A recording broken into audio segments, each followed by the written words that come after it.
Few functions are listed here. Let us discuss their domain and ranges so that we can visualize their plots. Y equals root x.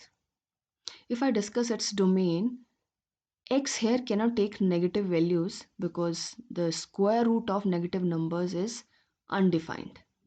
Okay, so domain is restricted from 0 to infinity, and so is the range, because the square root of 0 is 0 and square root of positive number is positive. Moreover, greater the number, greater is the square root. So this graph is gonna be somewhat like this. That's the graph increases slowly. The slope is very less because it is a root function. So it's gonna be like this. You may see it. It's somewhat like this. Okay, but it will approach infinity. The y value will approach 80, 90 and infinity also for very high value of x. So the domain is 0 to infinity and the range is also from 0 to infinity. Okay, coming over to the second one, the cube root function. See, this is square root and cube root. The domain of square root function was restricted, but the domain of cube root function is not restricted because we do have a cube root of negative numbers also. So the domain is from minus infinity to plus infinity. And what's about the range? See, the cube root of positive number is positive and the cube root of negative number is negative. So the graph is gonna be in the first and the third quadrant. Positive input, positive output, negative input, negative output. Okay, and let's see, this is, and it will take, and what's the range? Range is again minus infinity to positive. It will take, see, it will take all the values from 0 to infinity. Okay, the graph is slow, means the slope of the graph is very low, but it will reach infinity for very high value of x, and same here, it will reach minus infinity for very high values of x, means negatively high. So the domain and range both are minus infinity to positive infinity. Okay, so all a square root and cube root function can be thought to behave like this. Now the addition of plus and minus to here, or plus or adding 1 as an intercept, or adding 1 with x, how does the graph changes? You are well aware of that, or you may ask me if you are not aware of that. Now coming over to the third function. The third is the rational function. This is known as the rational function because it's in the p upon q form, and p upon q form is known as the rational number form. That's why it's the rational function form. I have arranged place for rough work here. Let us discuss the domain of this rational function. Domain means what all x values, what all input can it take. Clearly x cannot be 0 as 1 over 0 is not defined. So the domain of this rational function here is actually equals to, it can take all the values from minus infinity, but 0 cannot be included, but all the numbers greater than 0 are included. So this is the domain. Now what's the range element? So range of rational functions can be easily understood, because if you see this carefully, this can never be equals to 0.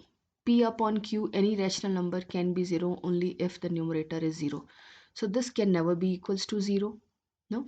So one thing, 0 will not be included in the range as a range element. And rest, if we have to visualize the full range, we have to focus what happens when x takes these inputs. So let's discuss from 0 to infinity. As x increases from 0, what happens to 1 over x? See, when x becomes 1, y becomes 1, means this function becomes 1. But when x is between 0 and 1, what happens? And what happens when it increases further from 1 to infinity? This can be understood through here. See what I have substituted for x. I have substituted 1 over 10. That means a number less than 1 greater than 0. What did we get? An output is 10. Now what did I substitute here? One more number between 0 and 1, but less than this. So what did I got as the answer? 10 raised to power 1000. That means smaller the value, greater is the y value. Means smaller the input, greater is the output for this. No? So definitely y will become infinity also, will take infinity for the further smaller value of x. Now, so as the value increases from 0 to infinity, the y value decreases from infinity to 1 first till x equals to 1, then it further decreases. Now, see, when x is 1, y is 1. But when x is 100, y is 0.01. When x is 10 raised to power 100, it will go further less. Okay, so it decreases. So for this interval here, from 0 to infinity, the range element is from infinity to 0. Again, 0 is not included because your this function can never be 0. The same thing happens on this side also. Let's visualize the graph. This is the graph.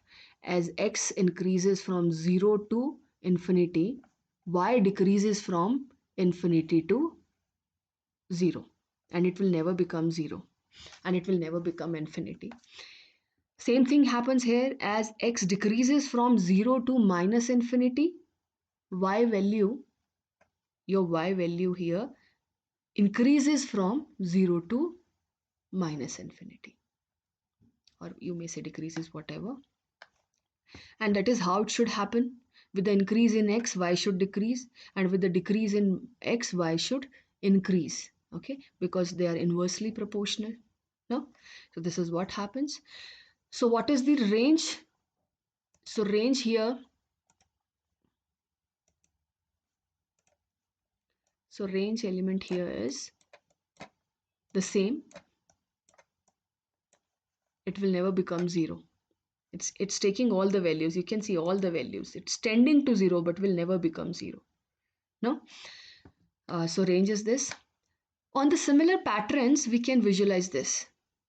Okay, by looking at this, first thing, domain is the same, because the only restriction x cannot be 0, because then 1 over 0 will become not defined, and so is y will be not defined. So the domain is same. What's about the range? How does it differ? See, as this will never become 0, that means y value never becomes 0. In the similar way, this will never become 0. That means y will never be equals to 1. If this would be 0, only then y will become 1. So y will never be equal to 1 here. Okay, you can see that. Here, let's go. This is y. Let's see, y equals 1.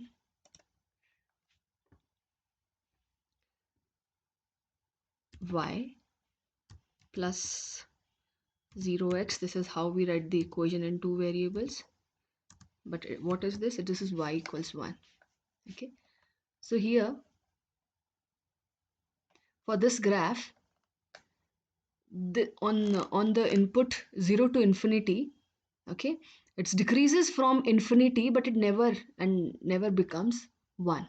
This is 1. No, it seems to be touching, but if you'll zoom in, you'll see it doesn't touch. It doesn't touch. Similarly till infinity also. Okay, so this will never be equal to 1. Here, I hope you're getting what am I trying to teach you. Now what happens to 1 over x minus 2 plus 1? Now this can never be, x can never be equals to 2. Okay, so the domain, you can easily define the domain, minus infinity to 2 and 2 to infinity. And what is the range?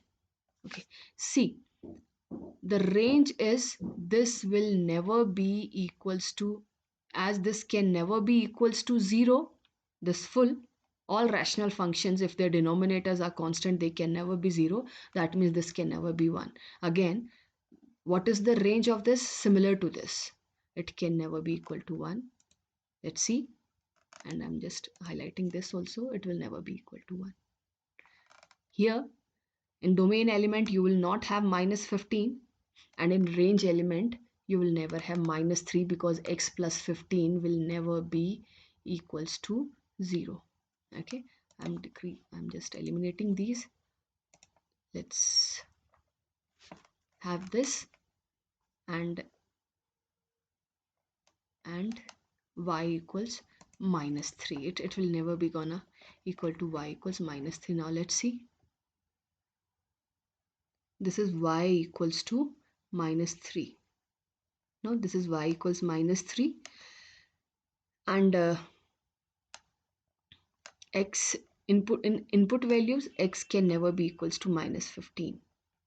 Okay, so in rational function, the moment you are able to locate the vertical and the horizontal asymptote, you can easily define the domain and the range. No, for this function, the vertical asymptote was x equals to uh, 0, and the horizontal asymptote was also y equals to 0. Here the vertical asymptote was x equals to 0, and the horizontal asymptote means a line which never touches the graph was your y equals to 1. Okay, so in the similar patterns, you can write down the domain and ranges of the rational functions. That's all for this. Thank you.